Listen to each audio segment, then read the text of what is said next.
Merhabalar kıymetli izleyicilerim ve takipçilerim. Binnur'un Mutfağı kanalıma ve mutfağıma hoş geldiniz.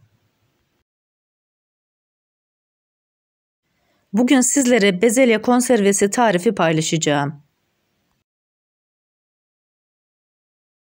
Bezelye mevsimi başladı, pazarda yerlerini aldı. Bu mevsimde yapıp kış boyunca bozulmadan gönül rahatlığıyla bu konserveyi tüketebilirsiniz. Sizleri daha fazla bekletmeden bezelye konservesi tarifine geçiyorum. Herkese iyi seyirler. Tarifimde 2 kilo bezelye kullandım. Bezelyenin kabuklarından tanelerini çıkartıyorum. 2 kilo bezelyeden toplamda 1 kilo bezelye içi elde etmiş olduk. Pazarlarda ayıtlanmış olan da var, isterseniz o şekilde de alabilirsiniz.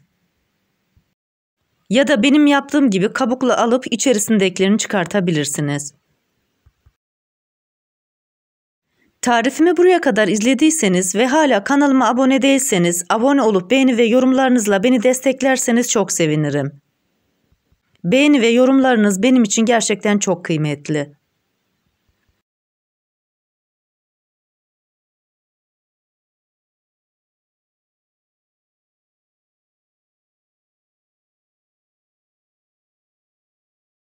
İki kilo bezelyeyi bu şekilde ayıtlayarak büyükçe bir kasenin içerisine koydum.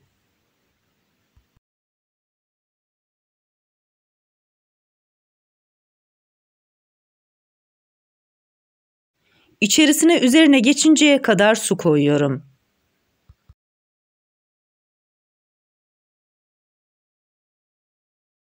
Daha sonra üzerine biraz sirke gezdiriyorum. Bu şekilde bezelyelerimiz yarım saat boyunca sirkeli suda bekleyecek.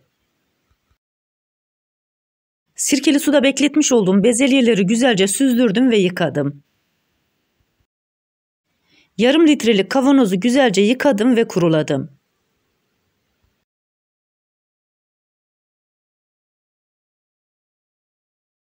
Kavanozun ağız kısmına huniyi yerleştiriyorum.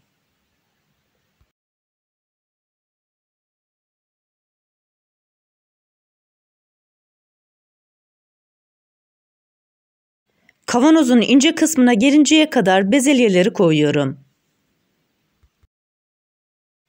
Bu aşamada bezelyeleri kavanozun içerisine elimle koyuyorum.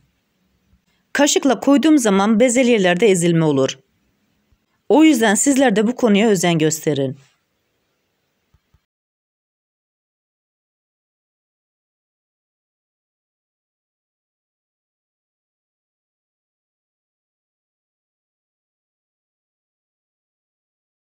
Üç adet yarım litrelik kavanozları 1 kilo bezelye içiyle doldurdum.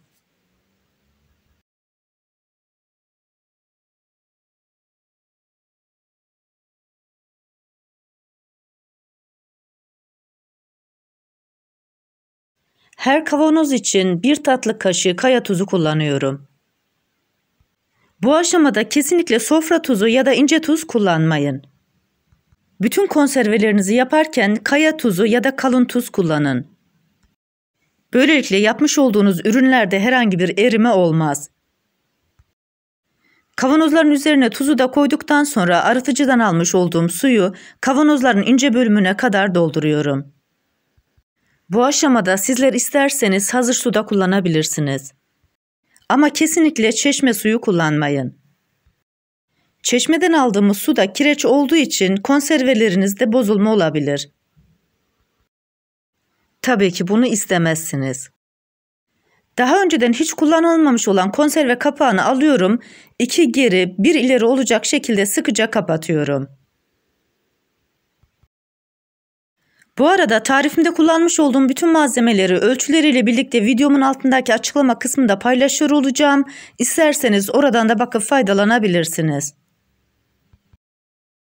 Kavanozların hepsinin ağzını kapattım ve hazırladım. Konservelerimizi kaynatmak için genişçe bir tencere alıyorum. Taban kısmına kalınca bir bez koyuyorum. Bunun amacı şişelerin tencerenin tabanına değip kırılmaması. Daha sonra şişeleri aralıklı olacak şekilde yerleştiriyorum. Buna özen gösterin, kaynama esnasında şişeler birbirine çarparak kırılabilir. Daha sonra şişelerin tamamen üzerine geçinceye kadar soğuk su ekliyorum. Bu tarifimi tüm püf noktalarıyla sizlere anlatmaya çalışıyorum. Ancak yine de aklınıza takılan bir kısım olursa bana yorumlardan yazabilirsiniz. Oradan da sizlere elimden geldiğince dönmeye çalışıyorum. Su şişelerin üzerine geçinceye kadar suyu koydum. Kavanozların üzerine daha büyük bir bez kapatıyorum. Ara kısımlarını da elimle bastırarak kavanozları birbirinden ayırıyorum.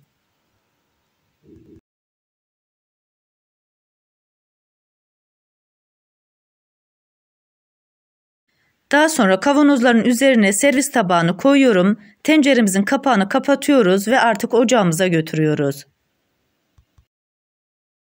Konserveler kaynayıncaya kadar yüksek ateşte duracak. Kaynamaya başladı, ocağımızın altını yarım ateşe getiriyoruz, 30 dakika boyunca bu şekilde kaynayacak.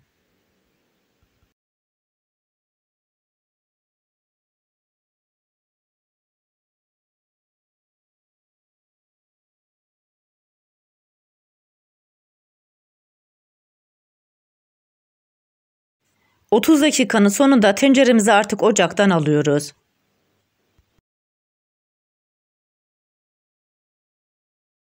Hala çok sıcakken konservelerimizi sıcak suyun içerisinden çıkartıyoruz.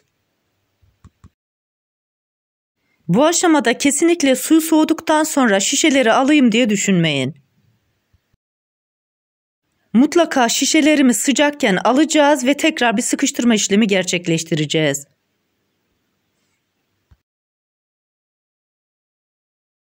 Kavanozların kapakları kaynarken esnediği için tekrar bir sıkıştırma işlemi yapıp vakumlayacağız.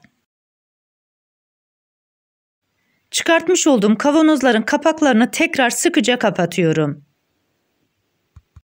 Bu işlemi yaptığımız zaman konserve kapaklarının atma ihtimalini daha aza indirmiş oluyoruz, daha sağlam oluyor.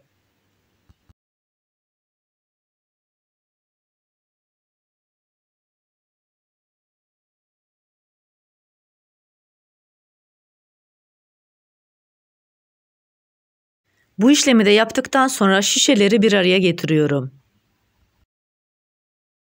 Bir gün boyunca bezimizin içerisinde soğuyacak. Ertesi gün şişelerin üzerini açıyoruz. Gördüğünüz gibi bütün kapaklar içeriye çökmüş. Herhangi bir bozulma yok. Eğer kapaklarınızda yukarıya doğru kabarıklık varsa o bezelyenizi alın, hemen pişirin.